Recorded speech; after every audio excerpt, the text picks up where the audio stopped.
Our next adventure is called Deep Freeze. Winter had come, and for many days now had held everything in an icy grip.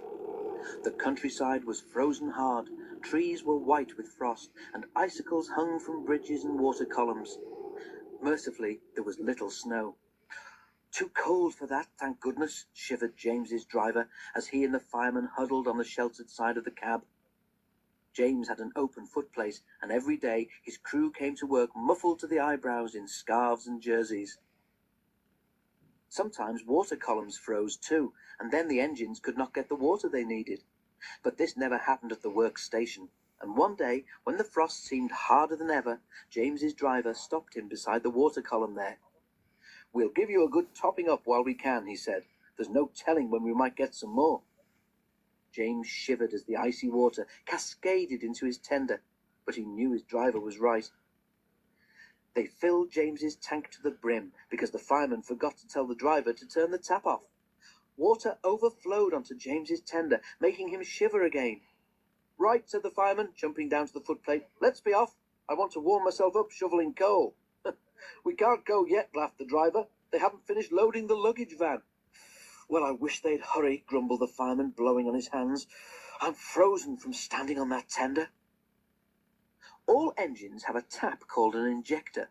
It allows the driver or fireman to transfer water from the tender to the boiler, and is very important. Without it, the water level in the boiler could become too low to make steam properly. They had not gone far before James felt thirsty. "I need a drink, please," he said. His driver switched on the injector, but nothing happened. The fireman tried his duplicate. Still nothing.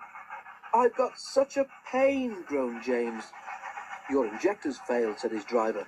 "Blockage in the pipe, most likely. We'll have to stop and deal with your fire. Can't go on without water." "Don't set the sleepers on fire," pleaded James. "Henry would never let me forget it." The fireman laughed. "You'll be all right if we just damp you down," he said. "There's no need to throw the fire out, as Henry did." They stopped near a signal box, and James's driver asked the signalman to telephone for help. The works sent a diesel, whom James had never met, to help him. "Rescued by a diesel," he snorted disgustedly. "It's degrading. I won't go." But he soon changed his mind, because now that his fire was down, his boiler was cooling, and he could feel the icy wind. The diesel was friendly. James was quiet at first, but by the time they reached the works, the diesel had won him over, and the two of them were chatting like old friends. At the works, James's fireman climbed onto the tender. He tried to open the filler cap, but couldn't. "There's your answer, James," he said. "Your filler cap's frozen solid. That's because the water overflowed. Ice is stopping air from getting into the tank, so the injectors can't work. You'll be all right when the ice melts." He was, and that wasn't all. Thanks to his new friend from the works, even James now admits that diesels can be useful engines too.